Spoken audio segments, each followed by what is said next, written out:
When a candidate runs for president, all aspects of his life and family come under the spotlight. And John McCain's family tree has some interesting roots. That's what the Wall Street Journal's Douglas Blackmon found when he went to Mississippi. And in short, he found the African-American McCains. Take a listen. It was a family of McCains who resisted the Ku Klux Klan, led the civil rights movement and voter registration efforts in the 1960s, who integrated public schools and changed this part of Mississippi forever. Those McCains are African-American descendants of the slaves owned 150 years ago by the white ancestors of Senator John McCain. Daddy was very active in the civil rights movement. Mama used to be up, always concerned as to whether he was going to come back, concerned if he was going to be okay. Well, joining me now, Wall Street Journal Atlanta Bureau Chief Douglas Blackmon, and in Detroit, Lillie McCain. She's a descendant of slaves owned by John McCain's ancestors. Great to have you both. Let's start with this story. I mean, how did you get onto this? How did you find out about it? Did you believe it when you first heard about it? Well, I wrote a book that came out a few months ago that was about the early 20th century treatment of African Americans, and a reader of that book emailed me a few weeks back and suggested that I take a look into the background of Senator McCain's family. And that got me curious about whether there were living descendants, black McCains today, and what their perspective would be on this historic election at this particular moment in time. All right, we're going to talk about that in a minute, but Lillie, I want to get straight to you and just ask you, have you ever met Senator John McCain? And if not, I know you've met his brother. Yes. Tell me what that relationship is like, what you do together. Do you see each other on a regular basis?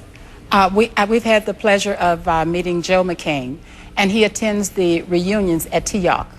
The families come together every other year. We were together July 24th this year. Unfortunately, I was not able to attend that reunion, but attended 2 years ago, and it was certainly my pleasure to have met him. He was very cordial, warm, extrovert. He's really an energized personality, Joe McCain I speak of. I haven't had the pleasure of meeting Senator McCain.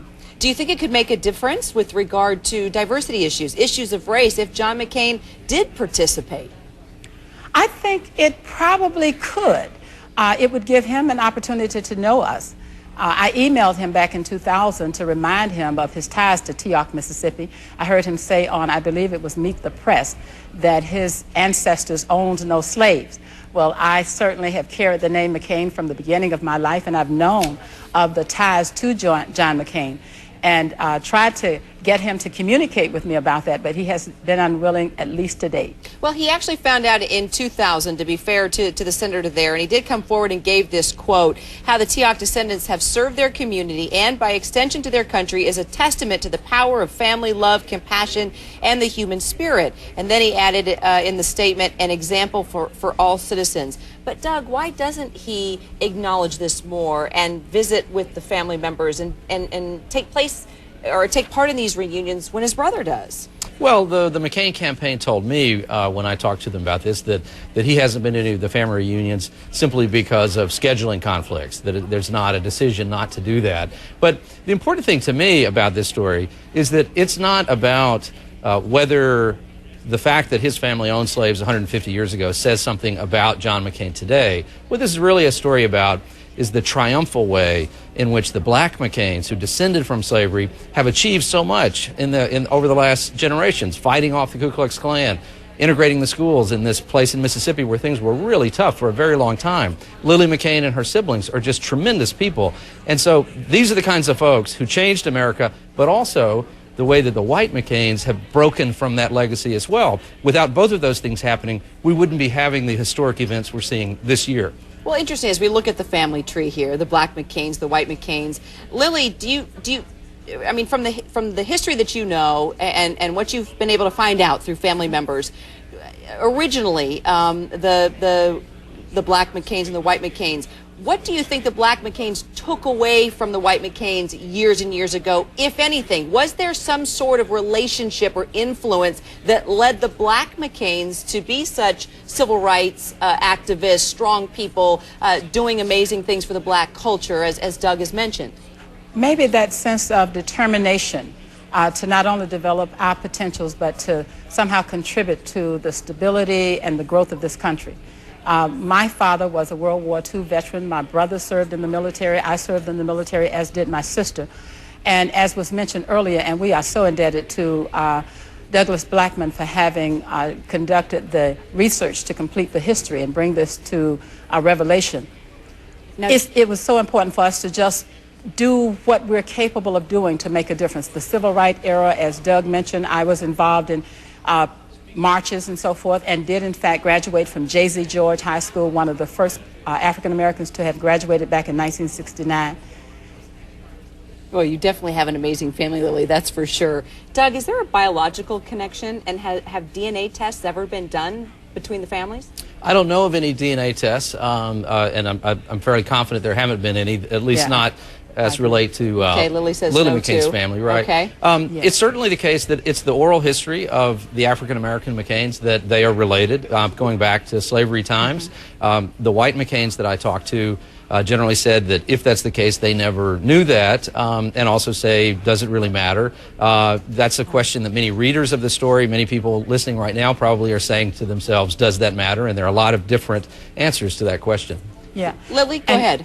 Given the way that the slave masters interacted with the slaves, it would be uncommon that we are not biologically related. However, we are neither discounted nor are we ashamed as to whether that connection is real or not.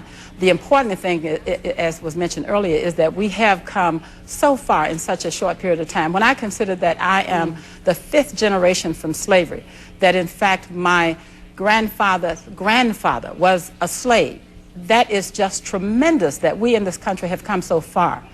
So I'm just elated that we are able to celebrate together. The McCains in Greenwood have been willing to come forward with us, to reunion with us, and to just celebrate life, and we're just delighted. Do you have a message to John McCain, Lillie? It would be, I think, a credit to him if he were willing to acknowledge the reality of the relationship that we hold. Realize that it's really not something that we're able to discount because he's failing to acknowledge it. Reality is reality. That's history. We've come to a point where people are able to be judged by the content of their character, as Dr. King said so long ago. And I am just so pleased to see us do that. And to have him come on board and operate in that way would be just tremendous. Well, I would have greater respect for him. You and your family and what you've done, it's a tremendous honor to be associated. I think you give that name so much honor. Doug, you could have a pretty fascinating follow-up story. Well, we'll see. And we will continue. Douglas Blackmon, Lillie McCain, thanks so much for your time. You're so welcome.